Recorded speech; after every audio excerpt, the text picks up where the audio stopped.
Bom, nós vamos agora falar sobre um método prático. Método prático para quê? Para determinar a função inversa. É legal? Método prático para determinar a função inversa. Então vamos supor, tá? Vamos supor que eu tenha uma f de x igual a 3x menos 2. Tá bem? F de x é igual a 3x menos 2. A pergunta que eu faço é, qual é a função inversa? Ou seja, quem é a f a menos 1 de x? Quem é a f a menos 1 de x? Bom, o método prático é o seguinte. Primeiro, eu vou escrever f de x como y. E o meu x continua sendo o x mesmo. Legal, muito bem. Agora o que eu vou fazer? Eu vou transformar o meu y em x e o meu x em y, tá bem? Então, o meu y vai virar x e o meu x vai virar y, tá legal? E o resto continua exatamente igual. Agora eu vou isolar o y. Então, eu tenho esse menos passa para lá, vai ficar x mais 2 igual a 3y, e o 3 passa para o outro lado, então vai ficar y igual a x mais 2 sobre 3. Muito bem. Esse novo y, que foi invertido com o x aqui nesse processo, é a minha f a menos 1 de x. Então, a minha f a menos 1 de x é igual a x mais 2 sobre 3.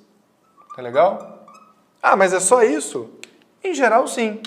Qual que é o único problema que nós deixamos passar aqui que a gente não pode esquecer? A gente não pode esquecer de analisar se a minha f de x é bijetora.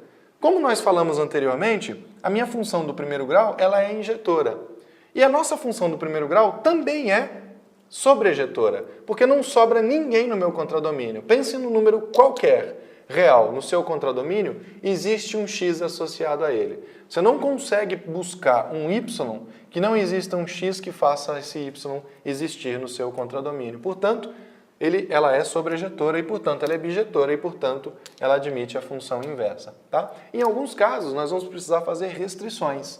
Ou seja, a inversa existe se fizermos pequenas alterações no domínio ou no contradomínio para forçar a minha função a ser injetora e sobrejetora.